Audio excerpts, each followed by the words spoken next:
Hello Argonaut fans, and welcome to this week's edition of the Argonaut Weekly. I'm Braden Gable, joined with Brandon Scardili of the Sports Information Office. Brandon, the women's basketball team snapped their 4-game losing streak on the road this weekend at Columbus State, a 73-65 win for the Argonauts. Talk a little bit about how the Argos did in their game. A really big win for Coach Shannon Bergen and her ball club. They went on the road, taking down a good Columbus State team. Octavia Beard in the big game for the Argos. She had another double-double, 16 points, 11 rebounds.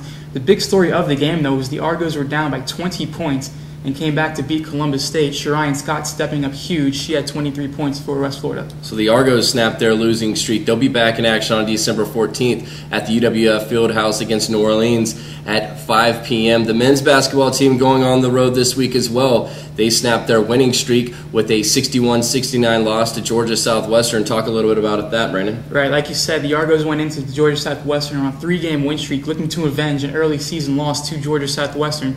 The Argos didn't fare so well, actually overcame an 8-point deficit in the first half, came back, held a brief lead in the second half, but just couldn't get it done against a really good offensive Georgia Southwestern team.